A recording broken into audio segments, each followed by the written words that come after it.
What's the wildest thing a you up text has moved on to? Please leave a comment where you are watching in the world. Story 1. It all started with a phone call at 2:30 a.m. My buddy was frantic, and the first thing he blurted out was that his car was getting towed. He'd been pulled over on the highway after leaving the casino, and apparently, it wasn't just a routine stop. It was for stunting. I didn't even have time to ask what he'd done before he begged me to come pick him up in the city. Half asleep but knowing he had no one else to call, I grabbed my keys and headed out. When I got there, the cop was still finishing up paperwork, and my buddy looked like he was trying to act casual but failing miserably. His car was already hooked up to the tow truck, and he gave me a sheepish wave when I pulled in. Once the officer handed him whatever paperwork he needed and left, my buddy practically dove into my passenger seat. "Man, you're a lifesaver," he said, still looking jittery. I didn't know how much longer I had till what I ate kicked in. I froze and looked over at him. Till what kicked in? The gram of Molly I ate when the cop pulled me over so he couldn't find it. I just stared at him, trying to process what he'd just said. "You ate an entire gram of Molly?" "On the spot." "Had to," he shrugged. "What was I supposed to do? Hand it over and get arrested?" I didn't even know where to begin with that logic, so I just shook my head and started driving. At that point, my main focus was getting him somewhere safe before things got any weirder. I figured we'd head back to my place, let him ride it out, and then I'd take him home once I was sure he wasn't going to completely lose it. On the way back, he kept talking fast. About the casino, about how close he was to winning big, about how the cop looked just like one of his high school teachers. He also kept asking me to turn the music up, then down, then up again, until I finally told him to just pick a setting and stick with it. When we got to my place, I made him drink some water and sit down. He couldn't stop pacing, though. He'd get up, wander to the kitchen, stare at the fridge like it was about to reveal the secrets of the universe, then come back and sit down again only to repeat the process a few minutes later. At one point, he sat cross-legged on the floor and started talking about how stars are basically just giant balls of gas that burn for billions of years, and how we're all made of stardust, so technically, we're just the universe experiencing itself. I tried to follow along, but my brain wasn't functioning at full capacity at 4 a.m. I kept an eye on him, making sure he wasn't showing any signs of overheating or freaking out, but for the most part, he was just really high and fascinated by everything around him. He started complimenting my couch, saying it was the softest thing he'd ever touched, and then spent 5 minutes inspecting the pattern on my rug like it was some ancient artifact. Eventually, around 5:30 or 6 a.m., he started to come down. His energy settled, and he stopped bouncing around like a pinball. We sat on the couch, and he actually seemed kind of embarrassed. "Thanks, man," he said. "I know this was a lot. I owe you big time." I shrugged it off because honestly, what are friends for if not to pick you up in the middle of the night when your car's getting towed and you're tripping on Molly? But I did tell him that maybe, just maybe, he should reconsider carrying illegal substances around, especially if he's planning on speeding down the highway afterward. When I finally dropped him off at home later that morning, he looked exhausted but grateful. I told him to sleep it off and text me if he needed anything, and then I went home and crashed for the rest of the day. Story 2. This was back in high school. A friend of mine came from a pretty broken home. Both parents had remarried. He called me one night absolutely hysterical. I couldn't figure out what was going on, but knew he needed someone he trusted to come be with him. Turns out he got super drunk and had put his dad's gun in his mouth and was ready to pull the trigger right before calling me. It was all over a messy situation where he had fallen in love with his stepsister, but knew he couldn't be with her. He had never told anyone before this night. He didn't want me to call anyone else for help, so I sat up with him all night while he cried and poured his heart out. I distinctly remember being so tired but forcing myself to keep my eyes open because I felt like if I fell asleep he would go through with killing himself. Luckily the situation never got that far again. He eventually got the help he needed, and even though he went through some really rough stretches with drugs and alcohol, he's still alive today. We haven't spoken in years just due to growing up and drifting apart, but I know he's now married with kids and seems to be living a stable life. Story 3. I was staying away from family and friends in a different city, trying to settle into a new routine and a new life. It was an exciting change, but also a lonely one at times. A day before my 26th birthday, I found myself feeling a bit down. I told my friends not to call me at midnight because I wouldn't be able to answer and I wanted to sleep. I made it sound like work had drained me after a long week, but the truth was, I didn't want to admit how much I was missing everyone. Deep down, I hoped they wouldn't listen to my advice. At around 11:55 p.m., my phone buzzed. It was a WhatsApp message from my friends. "Are you up?" I smiled but kept my reply short. "Yes, but I'll be heading to bed soon," I texted back, trying to keep my tone casual. What I didn't realize was that they had something else planned entirely. Just as I was about to put my phone down, the doorbell rang. My heart skipped a beat. Who on earth would be at my door this late? I opened it, and there they were, two of my closest buds standing there, grinning from ear to ear. They had flown in from a different city just to wish me a happy birthday. I couldn't believe it. For the first time in 15 years of knowing them, I completely broke down. I hugged them tight, barely managing to hold back tears as the reality of their gesture sank in. We didn't waste any time. After the initial shock wore off, we decided to head out and make the night one to remember. We found a cozy neighborhood bar, not too far from my place. The energy there was infectious, people laughing, music pumping, and drinks flowing. It was exactly what I needed. We grabbed a table, ordered a round of drinks, and just soaked in the atmosphere. At the table next to us, a group of ladies was celebrating their friend's bachelorette party. They were loud, cheerful, and clearly having the time of their lives. It didn't take long for their energy to rub off on us. Before we knew it, we were chatting with them, sharing stories, and even dancing a little. It was one of those spontaneous nights that you can't plan, but end up being absolutely perfect. At one point, one of the ladies insisted we join them in a toast. Glasses clinked, laughter echoed, and for a few hours, it felt like I wasn't in a new city anymore. It felt like home. My friends and I danced, joked around, and talked about everything under the sun. It was like no time had passed since we'd last seen each other. The bar felt alive, and so did we. By the time we stumbled back to my place, the sun was starting to rise. We were exhausted but couldn't stop laughing about all the ridiculous things that had happened throughout the night. From random dance-offs to exchanging numbers with strangers we'd probably never meet again, it was the kind of chaos that makes for unforgettable memories. As we finally settled down and started talking about how much effort it must have taken for them to plan this surprise, I felt this overwhelming sense of gratitude. These weren't just friends, they were my people. The kind of people who drop everything, book flights, and show up when you need them most, even if you don't say it out loud. The next morning, we nursed our hangovers with greasy breakfasts and endless cups of coffee, recounting every hilarious moment from the night before. They teased me about crying at the door, and I teased them about keeping such a big secret without slipping up. It was all in good fun, but beneath the jokes, I knew this night had solidified something even deeper in our friendship. Story 4.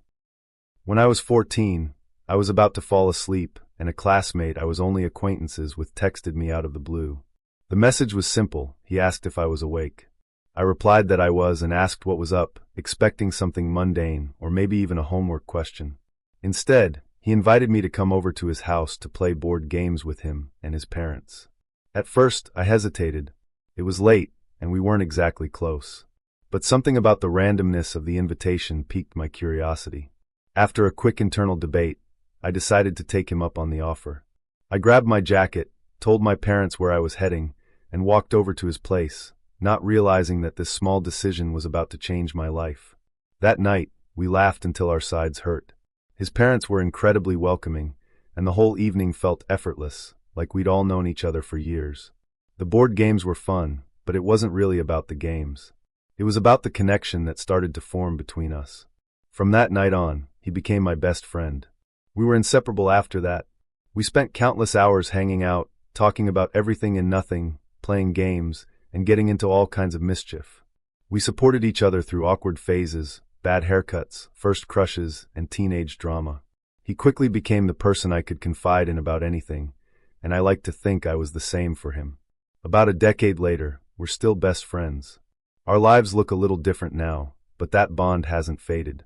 After high school, I moved abroad to chase new opportunities, and while it was exciting, leaving him behind was one of the hardest parts. We promised to stay in touch, and we actually followed through. We texted, called, and video chatted regularly, making sure distance didn't weaken our friendship. Whenever I visit my hometown, he's one of the first people I make plans to see. And it's like no time has passed. We fall right back into the same rhythm, the same jokes, and the same dynamic we've always had. He even flew out to visit me in my new country, which meant the world to me. It felt surreal to show him my new life, and having him there made my new home feel even more complete. Our friendship has even influenced our relationships. We each met our current partners through each other in one way or another.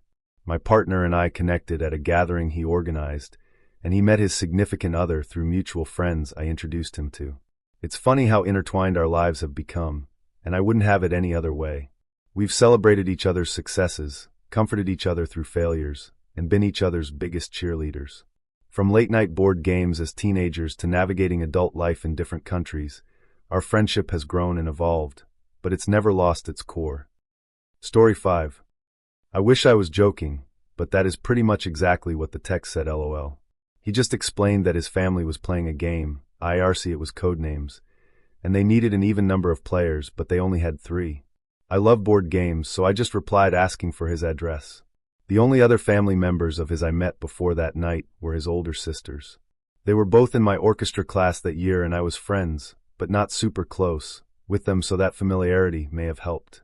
They weren't home that night though, so it was just him, his parents, and me. Besides having a Snapchat streak and competing in a few regional orchestra competitions together, we never really spoke before that night. I have no idea what made him want to reach out to me in that moment. Whatever the reason, I am forever grateful that he did. Story 6. Not a text, but a phone call. About 10 years ago, maybe more, I was sleeping, and around 2 a.m. I got a phone call from ACH, which is Alberta Health Services, Alberta Children's Hospital. My wife is a nurse and she works at the ACH, so I groggily answered. On the other end was an upset-sounding woman, and she just said, "Can you come get me? My phone and car are dead in the parking lot." Sure babe, no problem. I get in my truck and make my way over to the hospital, booster cables and charging cord in hand. I'm gonna be a goddamn hero. I might even get a little special something out of this, I'm thinking to myself. I realize on the way that I forgot my phone at home. But also, didn't really care, because the only person that would ever call me at 2 a.m. is waiting for me to save her in the parking lot of doom. I pull into the parking lot and look around. I don't see my wife's car, so I try the parkade. Nope. The other lot. Nope. So I park in the emergency lot, and am about to go in to see if I can track her down through the hospital admin, when I see a girl standing beside a car with the hood up. I ask her if she needs help, and she says no. My phone is dead, but my boyfriend is on the way to get me. Cool beans. I go inside and go up to my wife's unit and ask if she's there. The unit clerk looks at me like I'm a complete nut job and says, she is an educator now. She only works days. Right, yes. I do remember that. So I ask to use their phone, and I call my wife. She picks up the phone, steaming mad at me, wondering why the fuck I left in the middle of the night, didn't take my phone, and didn't tell her where I was going. I'm like, someone from the children's hospital called me and said they needed a boost. At this moment, I'm very confused. I tell her I'll be back shortly, and we can talk it over. I go back out to my truck and see that same girl standing there. I get a strange feeling, so I ask her if she happened to call from the hospital at around 2 a.m. She says yes and starts looking at me funny. I ask her what number she called, and she says a number that is almost exactly the same as my number. My number starts with XYX, and the number she says she called was YXY. It dawns on me. She transposed the numbers and accidentally called me. I laugh, give her a boost, and we part ways.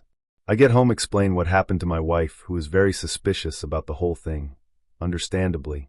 I had happened to get the call when she had been in the washroom feeling a tad sick.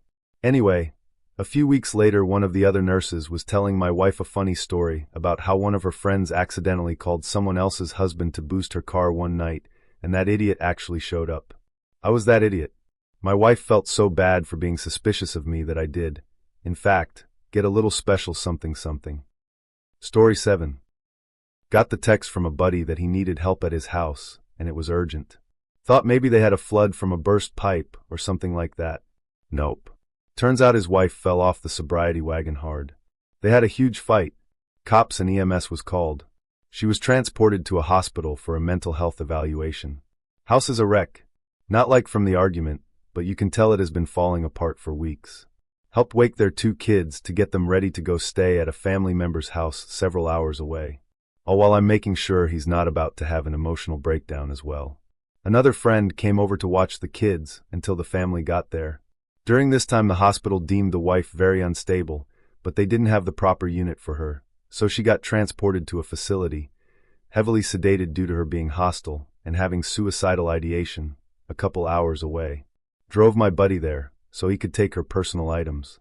We thought we would be there a while, but basically the facility said there was nothing we could do there and it would be best if he went home.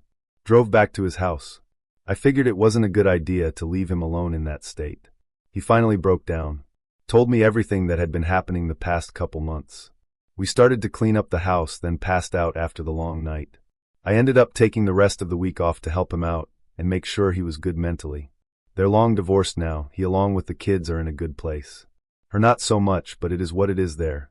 Check on your friends often. Story 8. Smuggling close to a metric ton of biscuits across the border of a neighboring country at 2 a.m. It was honest to God dip and tea biscuits. The biggest biscuit manufacturer in my country held an event in a neighboring country where they were going to show off new products. It was a huge event with shareholders, investors, and a lot of important people for the company.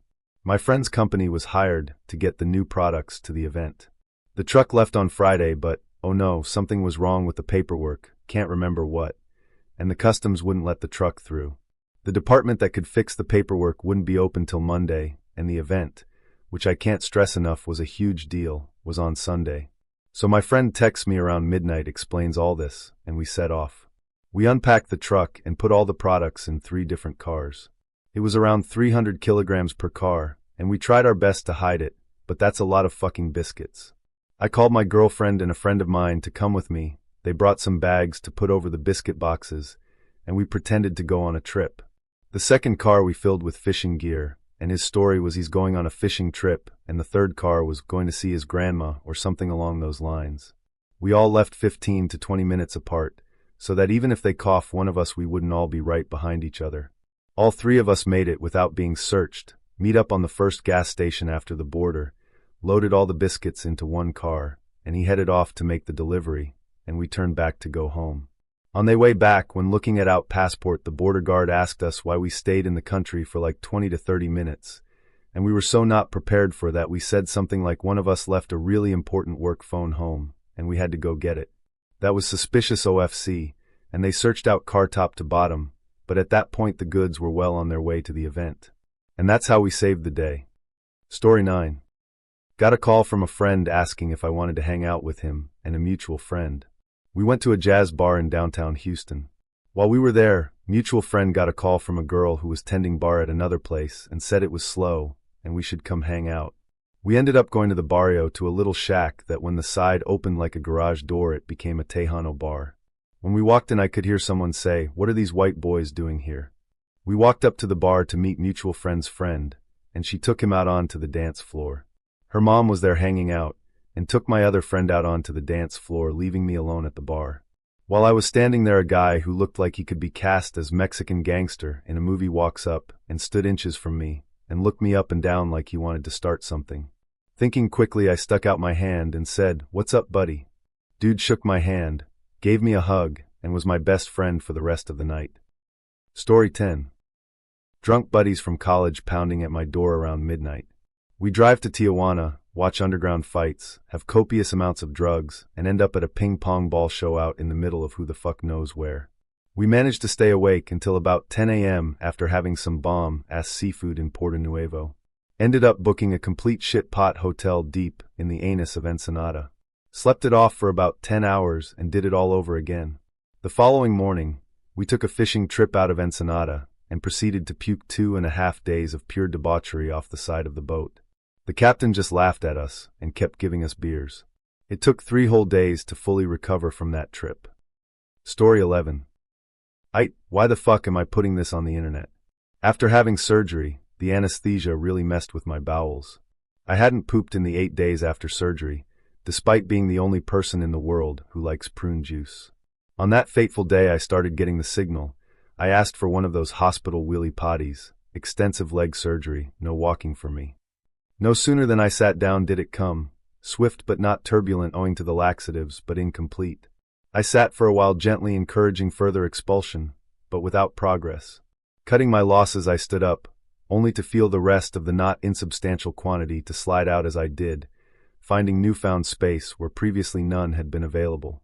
As it turns out, My deposit had been so voluminous that it quickly overwhelmed the undersized container and formed a traffic jam at Weekend Anus. The localized feeling of that experience is burned into my memory all these years later, not painful in the slightest, but deeply psychologically unpleasant. With both horror and excitement, I turned to witness my creation, a nearly perfectly scaled-up IRL poop emoji. Story 12. It all started with an alcohol, MDMA, and cocaine-fueled night out with my Londoner friend. Liverpool city centre was buzzing, and we were right in the thick of it, hopping between bars and clubs, losing track of time and sobriety as the night went on. By 2 a.m., things started to blur. At some point, I lost track of my friend. 1 second he was next to me, and the next he was just gone. I checked a couple of bars and even wandered into a kebab shop to see if he'd stop for food, but no luck. After realizing I wasn't going to find him anytime soon, I decided to make the most of the situation. That's when I ran into a group of Arab lads. They were friendly, loud, and clearly out for a good time, so I stuck with them for a bit. We were getting along great until some chavs across the street started shouting racist abuse at them. The vibe shifted instantly. Words were exchanged, tempers flared, and before I knew it, we were in a full-on brawl right there in the street. Punches were thrown, people were getting shoved around, and the next thing I knew, we were legging it from the busies, that's cops for all the non-scousers. It was chaos, people running in every direction, some laughing, some shouting, and me trying not to trip over my own feet as we darted through the streets. Eventually, I managed to slip away and ended up at a McDonald's for what I thought would be a much-needed meal. I ordered breakfast, but only managed about 4 bites before the exhaustion hit me like a freight train.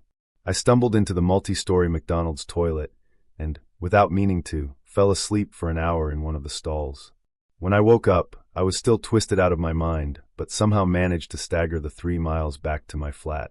I collapsed into bed for a quick 2.5-hour nap, thinking that would be the end of the madness. But no. I woke up to a text from a dealer I apparently met the night before.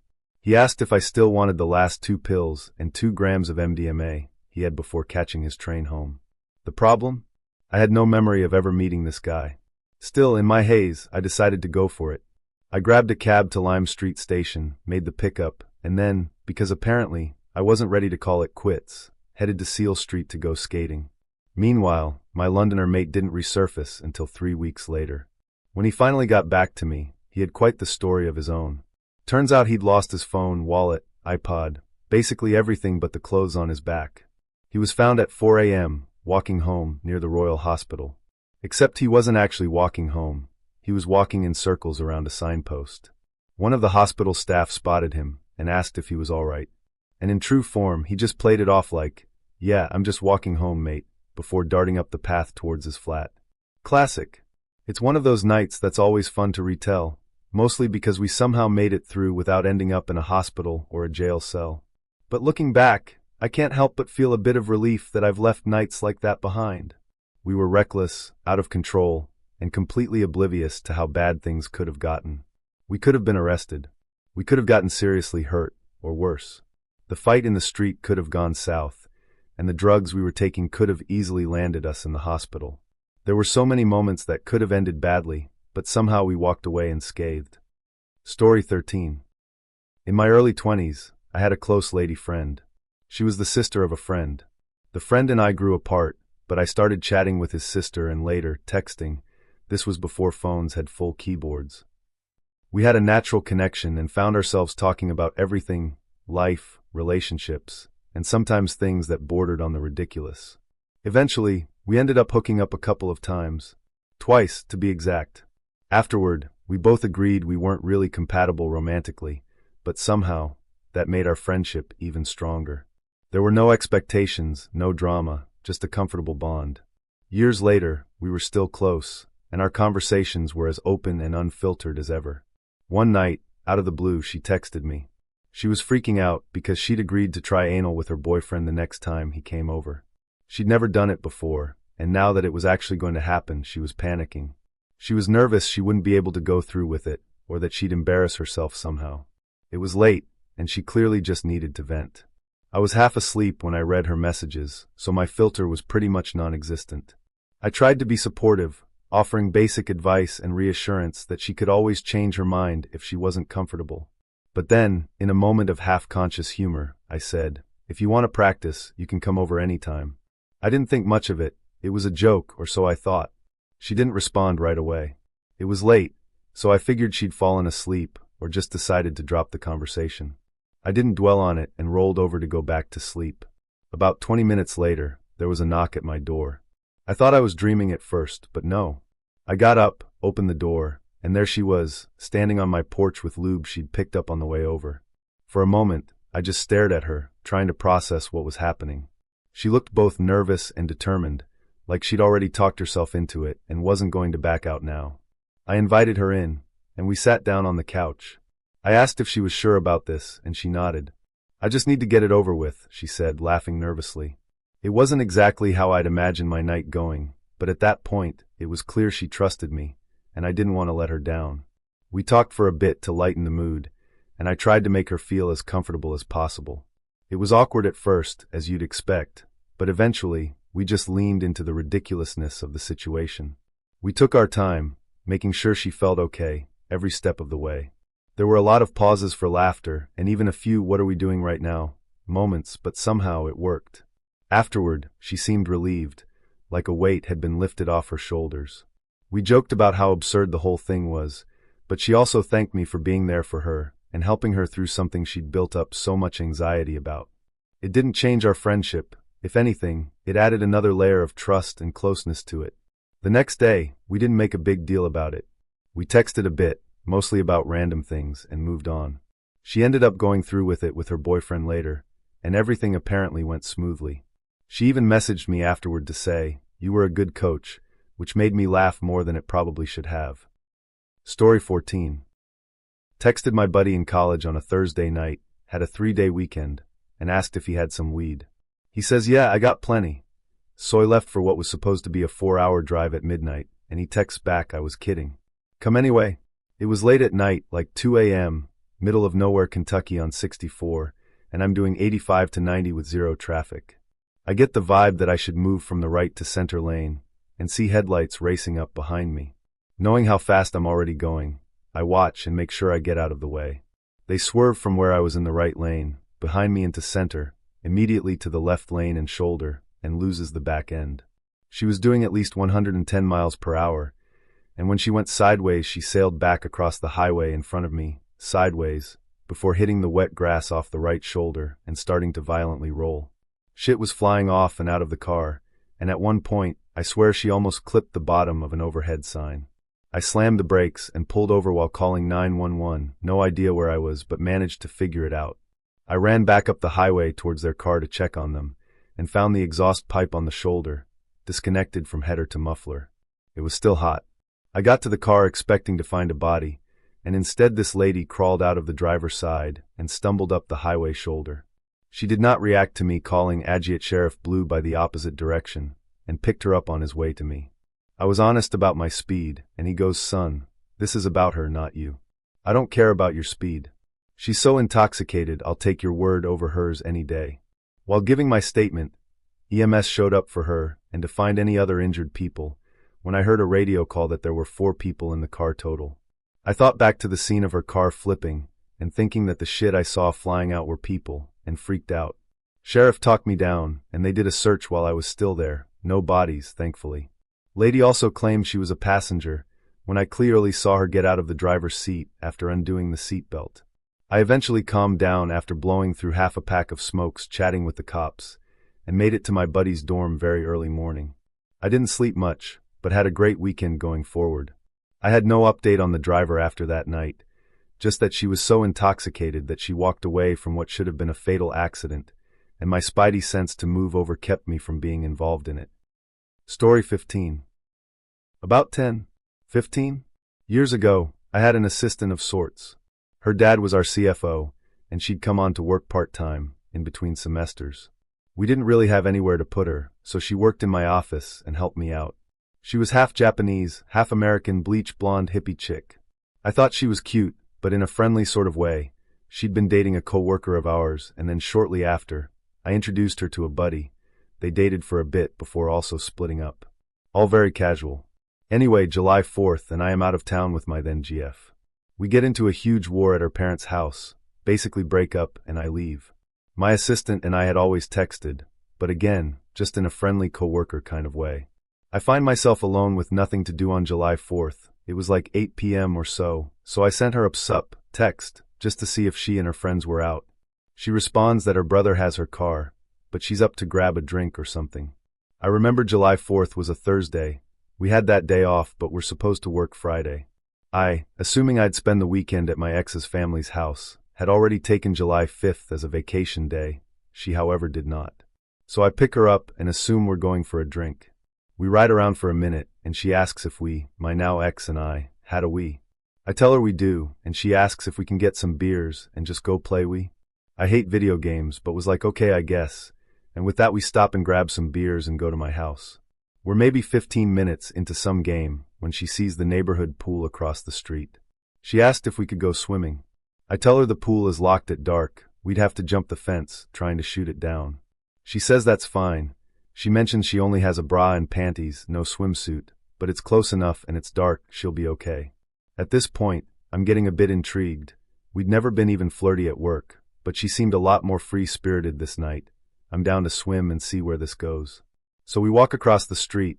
I help her over the fence and then jump over myself. There's a small bathroom/showers inside the gate. She says she's gonna go in there and strip down to her underwear. I say okay and jump in. I'm in the pool when she walks out, completely naked. Zero clothes on. She dove in and immediately it was on. We fucked all over that pool, at least 3 times. Eventually I'm spent, it's hours later. I suggest we go back home and change, and I take her home. She's got work in the morning. She says okay, we go to the house, and the second we walk in, she's grabbing at my dick. We fucked on my couch, the kitchen floor, and then made it to mine and my ex's bed. Fucked again before we finally crashed. I woke up an hour or so later to her giving me a BJ, so we fucked again, as the sun was coming up. I finally look over and realize it's like 6 a.m. She's got work at 8. I tell her I need to take her home, which she agreed. I pull up at her house to drop her off and, her dad, our CFO, is getting in his car as I drop her off. He gave me this odd look, absolutely knew it was me. I showed up at work on Monday, and it was as if nothing had happened. She never mentioned it, her dad never mentioned it. One of the best nights of sex I've ever had.